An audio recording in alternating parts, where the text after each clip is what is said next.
வணக்கம். நடந்து முடிந்த தேர்தல் அறுதி பெரும்பான்மை யாருக்கும் கிடைக்காத காரணத்தால் ஆட்சி அமைப்பதில் சிக்கல் ஏற்பட்டிருக்கிறது. இந்த காலகட்டத்தில் டிவிகே சில பல கட்சிகளை இணைத்து ஆட்சி அமைப்பதற்காக வாய்ப்புகளை தேடிக்கொண்டிருக்கிறது.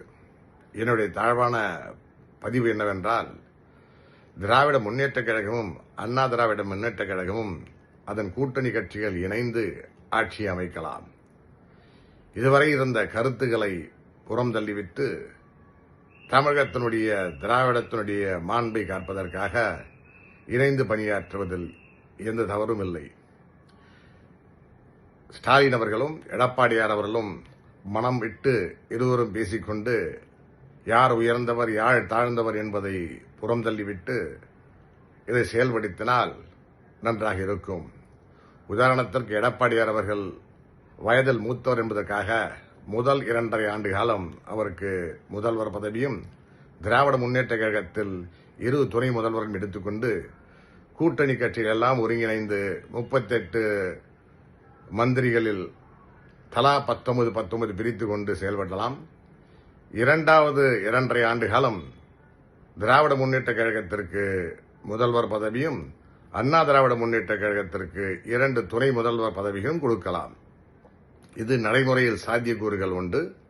ஏனென்றால் 2003 காலகட்டத்தில் கர்நாடகாவில் காங்கிரஸை தனிப்படுத்த வேண்டும் என்பதற்காக தேவகவுடா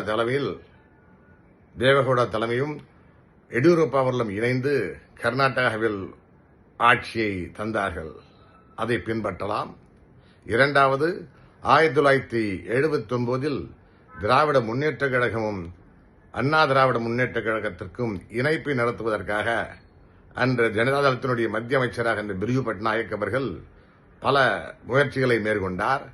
அந்த முயற்சிகள் விளைவாக பலகட்ட பேச்சுவார்த்தைக்கு பிறகு இரு தலைவர்களும் சம்மதித்துக் கொண்ட சூழ்நிலையில் திராவிட முன்னேற்ற கழகத்தினுடைய கட்சியை தக்க வைத்துக் கொண்டு, அண்ணா கண்ட உதயசூரனை தக்க வைத்துக் கொண்டு, எம்ஜிஆர் கண்டெடுத்த அந்த அண்ணா திராவிட முன்னேற்ற கழகத்தின் கொடியை எடுத்துக் கொள்ளலாம் என்றும், முதலமைச்சராக திரு எம்ஜிஆர் அவர்கள் தொடரலாம் என்றும், கட்சியின் தலைவராக கலைஞர் அவர்கள் தொடரலாம் என்று முடிவு எடுக்கப்பட்டது.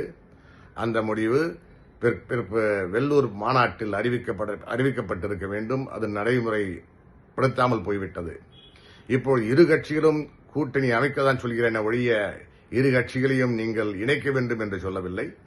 அதனால் திராவிடம் செழித்துவங்க, திராவிடத்தின் மாண்புகளை மறுபடியும் அனைவருக்கும் தெரியப்படுத்த இந்த முடிவை இருவரும் தலைவர்களும் மனவிட்டு பேசி மேற்கொண்டால் சிறப்பாக இருக்கும். ஏனென்றால் உங்களை நம்பி 3 கோடி வாக்காளர்கள் உங்கள் பின்னால் நிற்கிறார்கள். அவர்களை நீங்கள் புண்படுத்தக்கூடாது என்பதுதான் எனும் சிரம்தாழ்த்தி உங்களை பணிவுடன் வேண்டுகிறேன். நன்றி, வணக்கம். உங்கள் நண்பன் RB ஸ்ரீதர் என்கின்ற RBS.